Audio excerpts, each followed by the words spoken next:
Welcome, and thank you all for joining Changing the Narrative. I'm your host, Sammika Cosey. I am so excited for you all to join this amazing episode today. Today is our first episode that we are bringing one of our children here to join us in this conversation. So we have an incredible boy who does have autism, and he is going to be sharing some of his talents about drawing maps and how he sees the world through his own creativity. So our goal today is to honor his gifts and to give him the space to help us all to see what makes him so unique. And we also have his amazing mother who's back with us again and going to be joining us. Welcome to the show. I am glad to be back. Thank you for having us. Awesome. Can you introduce yourself for those who didn't get a chance to see you the last episode? Absolutely. My name is Carrie Jowosimi. And I am the mother of Mr. Josiah and Matthew, who chose not to sit with us today. Yeah, that's me. I'm a pediatric nurse, and I'm a mom. Okay. Josiah, would you like to introduce yourself and say hi to our guests who are watching? Yes. Yes? Can you tell them how old you are? How old are you? 8. 8? What school do you go to? 3rd grade. Miss Wow. Okay. Awesome. And then what grade are we in? 3rd. You're in 3rd grade. Awesome. And so I know the last time I was with Mom, she told us that you really loves maps, right? And so right now, what are you making? Vermont. Vermont. Can you hold it up so everyone can see what it is that you are doing?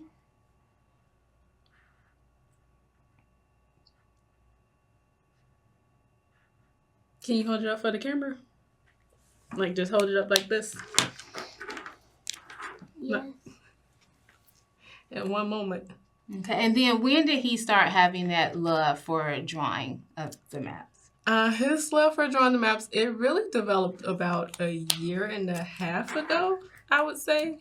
Because before then, we were mostly doing puzzles of, like, United States puzzles and, like, world map puzzles. And then one day I saw he was trying to draw the cover of the puzzles on, like, separate pieces of paper.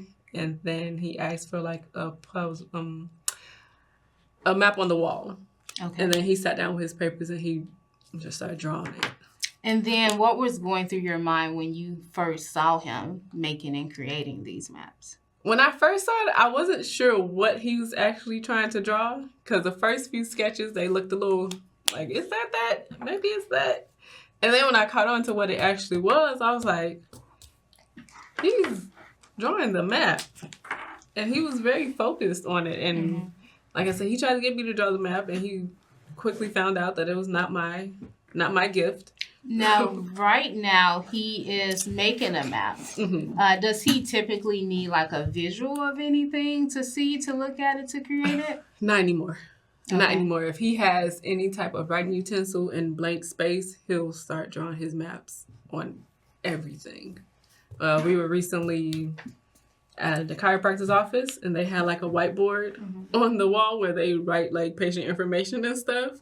He got up there and he started drawing his maps on that. He erased whatever they had, and he started drawing his maps up there. Oh, wow. Are you going to make another map next? Africa. You're going to make clean with this Africa.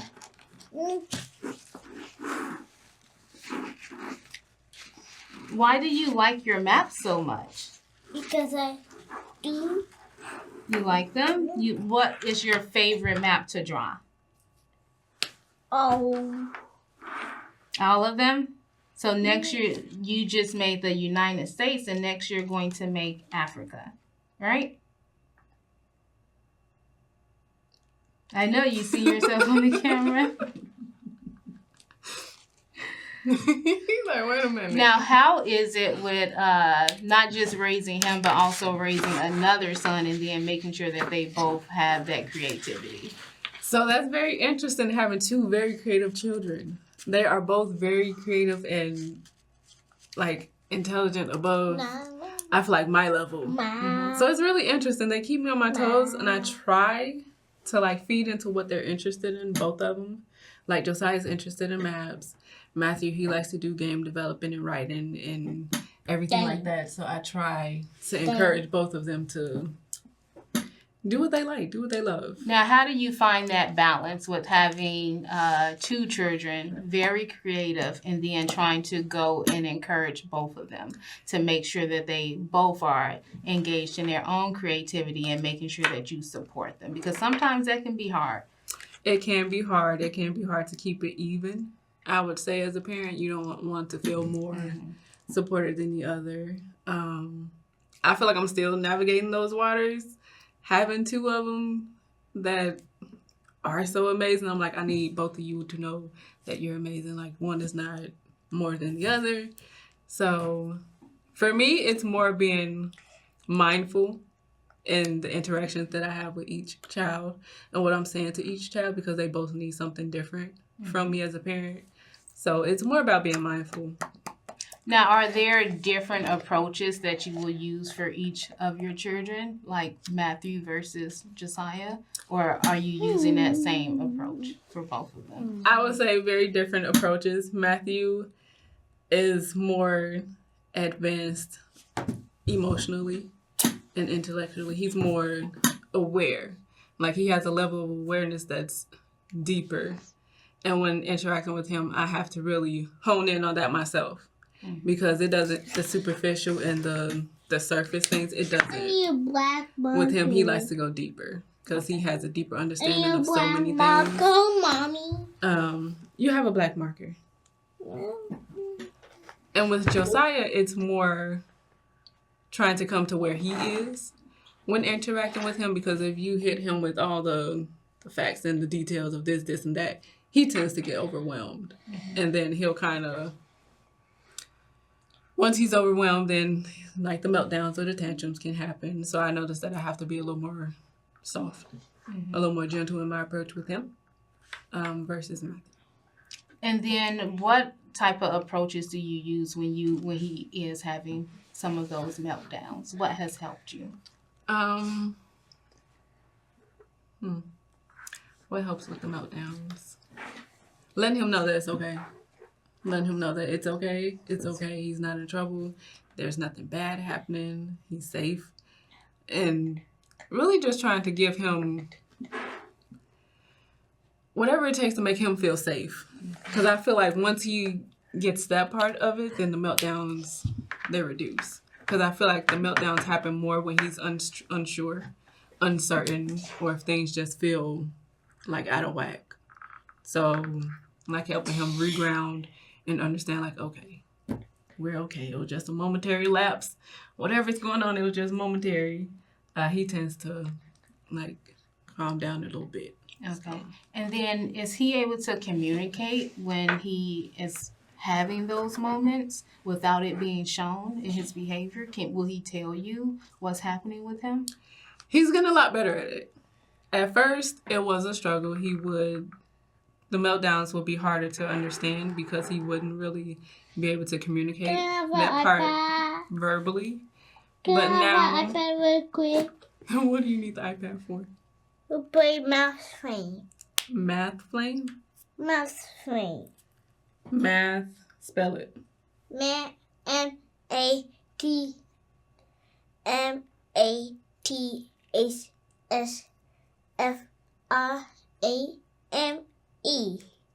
Math frame? Yeah. We gonna finish the map first, and then we can play math frames, okay? I don't even think we brought the iPad in here. We're gonna play Math Flame. After we get done. Mm-hmm. We're letting it rest. A Math Flame right here. No, you can't play it right there. Why? Because that's not for the game. That's for a video. Mm-hmm. So after we finish this, then we'll go get it. Right now, we letting it rest. Remember how we have to let it rest so that the battery doesn't go bad? And that way you can make Africa and show everyone when you're all done. Mm-hmm. What has been the most challenging for you when we talk about communication? Really knowing whether or not he understands exactly what we're speaking about in regards to communicating back and forth with him. Because for the longest, it was like communicating him. He would have a script of what he would say and when to say it. So for me, I feel like the most challenging thing is feeling like the communication is not one-sided. Like I'm not just talking and just saying words, and him being able to speak back and understand exactly what we're talking about. And I'm really grateful that he's gotten better at like his storytelling and chronological order of things and being able to tell like, okay, this happened, that happened, and then that happened.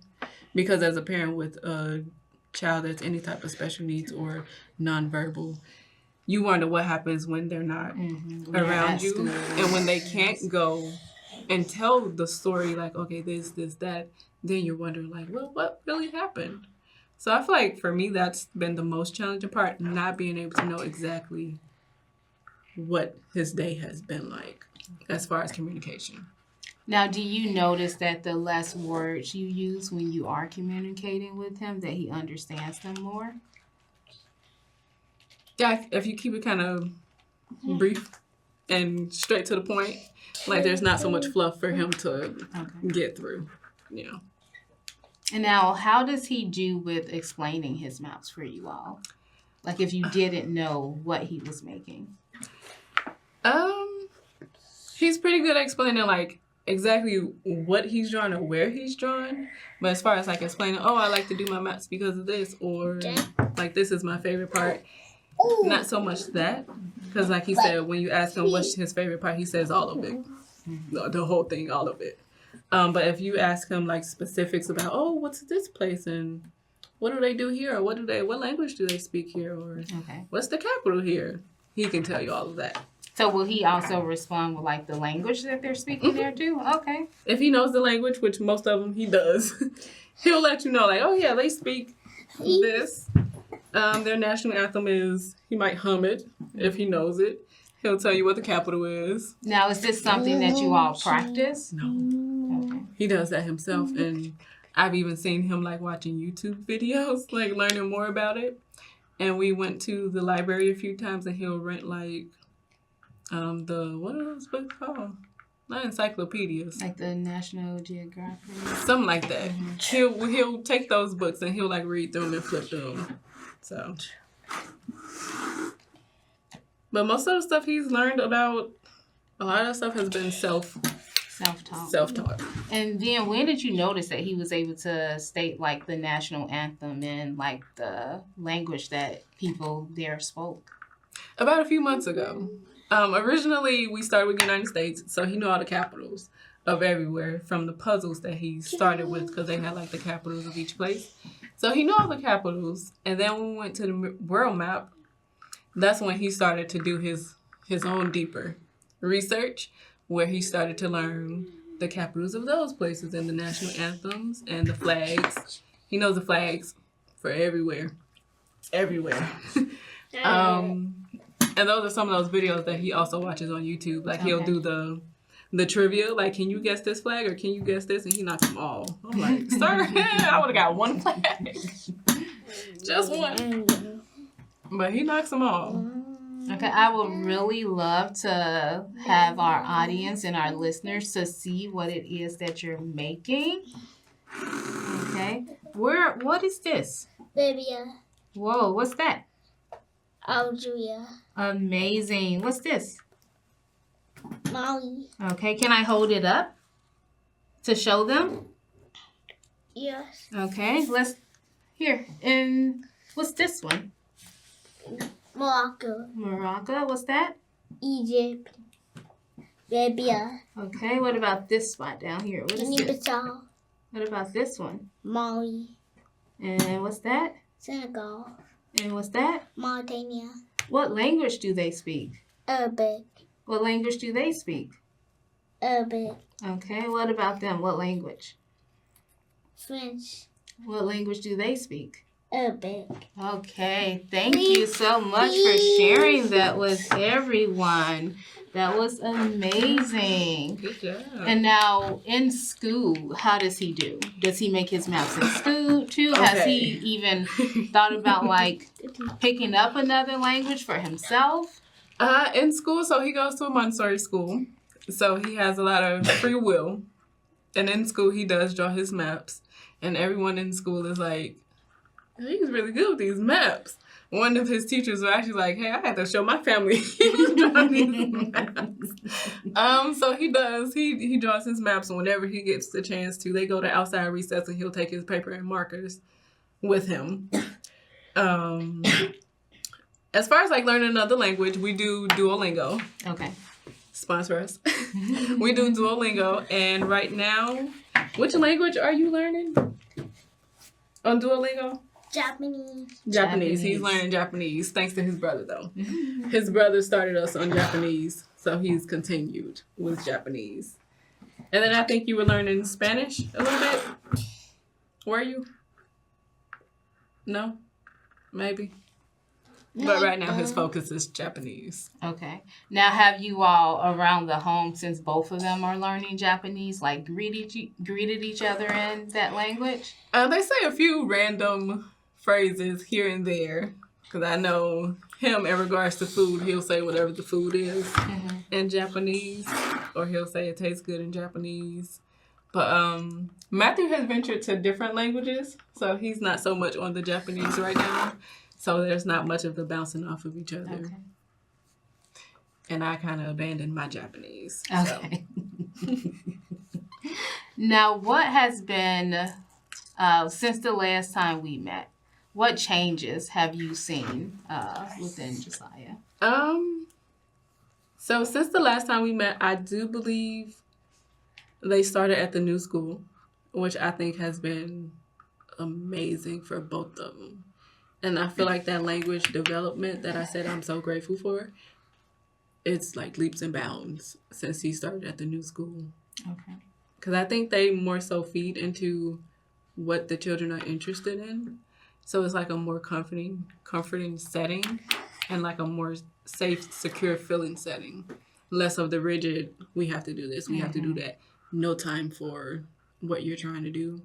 So I feel like he's done really well in that. And they also try to work in what he's interested in as well, like through his therapies. So like in his therapies, they'll make sure that they got something for him. Something incorporated so that he's more in what they're doing and less thinking distracted. So it's all tied in together. Okay. Now, how has he been and what made the transition to go to a different school setting? How was he, because you know sometimes with children with autism, that initial transition can be different. Being around new people, new friends, new teachers, and things like that. I feel like he took really well to them, like right off bat, because we went to visit the school before ever making the switch. Okay. And after the visit, he kept saying that's his school. As in, not as in, this is the school, right? Not the other one. We came here and I like this one, so this is it. So he took to it really well. Really good. Both of them did. Mostly, I went to the new school more for Matthew. Okay. Because Matthew was so advanced and above his, like, classmates and age mates. So I'm like, okay, it's not really challenging for him. He needs something else. So it was mostly for Matthew. But it's been great for Josiah also.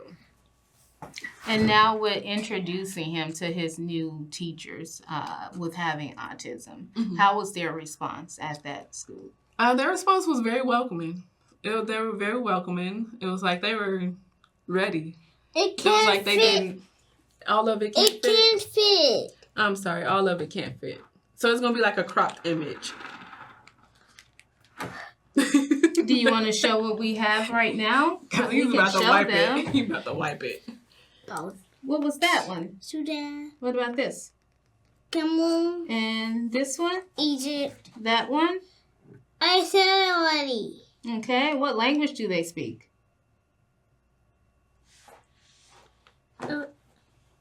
Arabic. Okay, thank you. You can erase it now if you want to. This is really good. I love that. That's amazing. It's messed up. I need to try again. Need to try again? Yeah. Okay. I love how you're going back to try it again also. Now, in moments like that, when something can't fit or he can't get the completion, it doesn't look like it's supposed to, how do you all typically respond? Okay, because that could very easily be a meltdown. Okay. That's why we came with a dry erase instead of a paper and a marker. That could very easily be a meltdown. We fit. Yay! That fit. looks amazing. Good job. I love how you went it back and It tried messed it again. it up. Is it? You gotta wipe it off and wipe a little bit and try it again. It's messed. We try to stay. God. We It try to. doesn't look right. It doesn't look right. Which part? It's gonna clean salt. All of it. Yeah. Yeah, we can just try it again or make something else. It's okay. It's okay. It's okay. And then you can tell what his real meltdowns versus Okay. his not real ones. Okay. No. So before we Thank end, you. why Okay, was here you it important for you also to like help him to be able to come on here and talk and to share about his maps? Why was that important? I feel like it was important because it is a passion of his. And I feel like it is Try it again. a very amazing gift. Because if I sat down and tried to draw any of this, it wouldn't look like any of this. So I just felt like giving him that opportunity to show and have other people witness kind of boost his confidence and let him know that his gifts and his talents are valid and they're nice and he deserves to show them. So it's more so about allowing him to express himself and give him a voice and show his creativity and just be. Because, you know, sometimes you have, like, things that you're interested in and then other people, you kind of feel like they don't feel like that's something worth being interested in. God. It messed it up again. It's okay. I can wipe it. There you go. We can erase it and just try again or do something. Are you trying to different. erase it this time? Yeah. I can tell. I can tell. Now, how many dry erase boards and markers do you all have around the house before we end? More markers than I can count. I need help, Mommy. And the thing is, he I likes just those messed it up 2 times. 2 times. Okay. Hey, you want to have a seat? Go ahead, sit down. He likes the professional acrylic markers. Okay. So there's a difference 3 between times. those. Because I'm mad. I know. Typically, he doesn't use the dry erase board. He likes to do paper. Okay. So he likes to do paper with his paint and his markers and his color pencils and his crayons. So he has a whole arsenal. Like, we went to the store to find a dry erase because we don't typically do it. And he wanted all the markers. Okay. Well, thank you both so much for coming to share your story. Thank you, Josiah, for coming on and showing everyone here your maps and all that you do. We are so proud of you and you do such a beautiful job. I want to encourage everyone who's listening at home to, regardless of what age you are, embrace your creativity and to keep encouraging each other because remember, nothing changes if nothing Oh my changes. We all God. have the power to Just change the narrative. Messed it. Absolutely.